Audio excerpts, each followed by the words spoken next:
સર્વે વૈષ્ણવોને મારા જય શ્રી કૃષ્ણ. મારી ચેનલમાં આપ સૌનું હાર્દિક સ્વાગત છે. લાડવા તો આપણે ઘણા બધા પ્રકારના ખાધા હશે. ચૂરમાના લાડવા, રવાના લાડવા, બેસનના લાડવા, નાળિયેરના લાડુ, પણ ક્યારેય આપણે ચોખાના પૌંઆના લાડવા ખાધા હશે કે નહીં? તો ચાલો આજે આપણે ચોખાના પૌંઆના લાડવા બનાવીએ.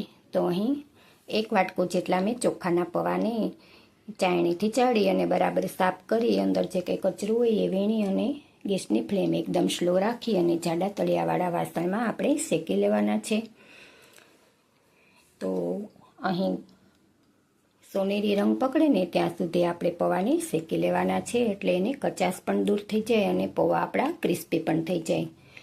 તો પૌંઆનો કલર હવે આપણે શેકાય એવો થઈ ગયો છે, તો હવે એને આપણે એક પાત્રમાં કાઢી લઈશું. તો જુઓ, પૌંઆ આપણા શેકાઈ ગયા છે.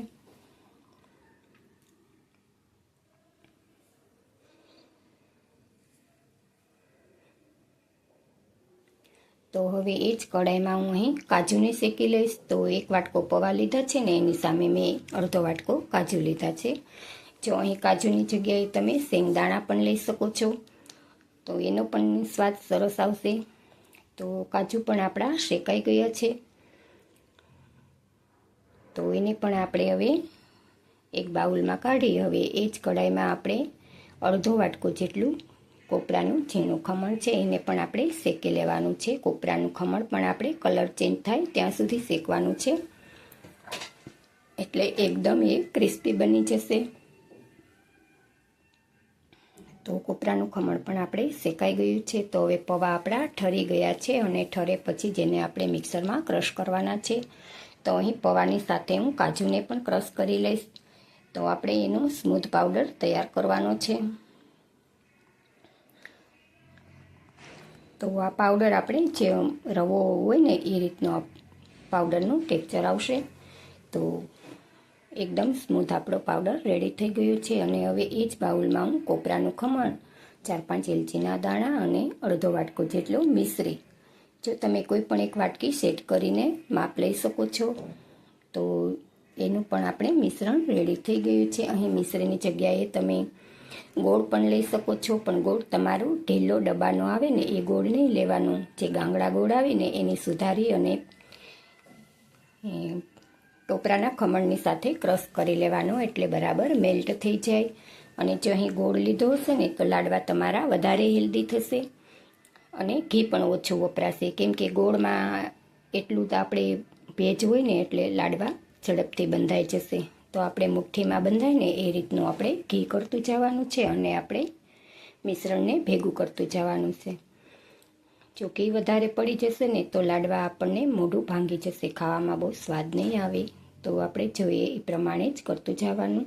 અને ઘી આપણે ગરમ નથી લેવાનું, માત્ર મેલ્ટ કરેલું જ લેવાનું છે. તો મિશ્રણ આપણું રેડી થઈ ગયું છે. જો આ લાડવા પરિવારમાં બધાને આપ્યા ને તો કોઈને ખબર પણ નથી પડી કે આ શેના લાડવા બેના છે. તો તમે પણ આ રીતે એક વખત ચોક્કસથી ટ્રાય કરજો.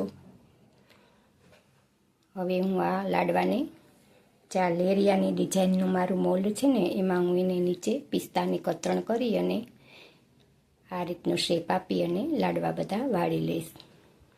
અને સ્વાદમાં પણ એટલા સરસ બન્યા છે કે